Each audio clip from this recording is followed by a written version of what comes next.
Comets यानी धूमकेतु प्राचीन काल से ही ये मानव जाति को विस्मित या यूं कहें कि आश्चर्यचकित करते आ रहे हैं। अगर आप इतिहास के पन्नों को खंगालें तो आपको पता चलेगा कि हमारे पूर्वज इन्हें धरती पर संकट आने का संकेत समझते थे। उनका मानना था कि धूमकेतु का दिखना मानव जाति पर आने वाले संकटों को दर्शाते हैं। कई सभ्यताओं में इसे देवी देवताओं का कहर भी बताया गया है, जिसमें अकाल, भूकंप, बाढ़, तूफान आदि शामिल हैं। लेकिन मानव जाति के विकसित होने के साथ ही ये सारे किस्से महज एक मिथक बनकर रह गए और हमें पता चल गया कि रात के समय एक विशेष अवधि के दौरान इनका दिखाई पड़ना एक बेहद खूबसूरत खगोलीय घटना के सिवा और कुछ भी नहीं है।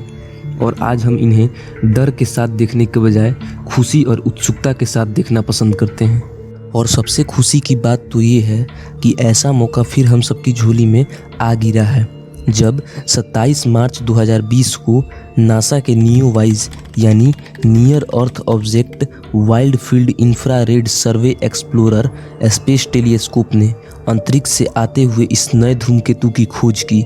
नासा के वैज्ञानिकों ने इसका नाम C2020 F3 नियोवाइज रखा और चूंकि इसे नियोवाइज टेलीस्कोप द्वारा ढूंढा गया था, इसलिए इसका निकनेम नियोवाइज कॉमेट पड़ा।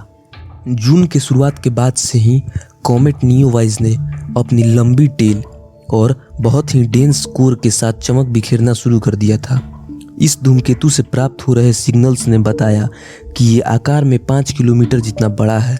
और सिर्फ यही नहीं, इसके द्वारा बिखेरे जा रहे विजुअल लाइट और इंफ्रारेड सिग्नल्स के द्वारा मिल रहे इंफॉर्मेशन पर रिसर्च करने के बाद कैलिफोर्निया के रिसर्च सेंटर में काम कर रहे नियोवाइज डिप्टी प्रिंसिपल इन्वेस्टिगेटर जोसेफ मैसीरो का कहना है कि कॉमेट का न्यूक्लियस, जो किसी तरह के डार्क पार्टिकल से घिरा है, दर्शाता है कि इसका निर्माण भी हमारे सोलर सिस्टम के निर्माण के समय का ही है, यानी लगभग 4.6 अरब साल पहले ही इसका भी निर्माण हुआ होगा।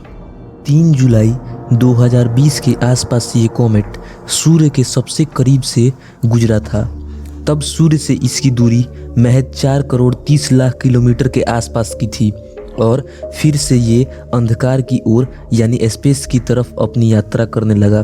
पर खुशी की बात यह है कि ये सूर्य से दूर होने के साथ साथ हमारे यानी पृथ्वी के करीब आने लगा है। और हम आपको बता दें कि 14 जुलाई से लगभग 30 जुलाई 2020 तक ये नॉर्थ वेस्टर्न हेमीस्फीयर में नज़र आने लगेगा और 23 जुलाई 2020 को 6:44 पर यानी भारतीय समय अनुसार ये पृथ्वी से महज 6 करोड़ 40 लाख किलोमीटर की दूरी पर होगा, जो पृथ्वी से इसकी सबसे करीब की दूरी होगी। जुलाई 22 और 23 को सूर्यास्त या सूर्योदय के पहले आप इसे पृथ्वी के उत्तरी गोलार्ध के लगभग सभी हिस्सों से नंगी आंखों से देख पाएंगे। इसका लोकेशन आसमान में उर्सा मेजर कॉन्स्टेलेशन के पास होगा, या आप ऐसा समझें कि ये सप्तऋषि जो उर्सा मेजर का ही हिस्सा है उसी इलाके से होकर गुजरेगा।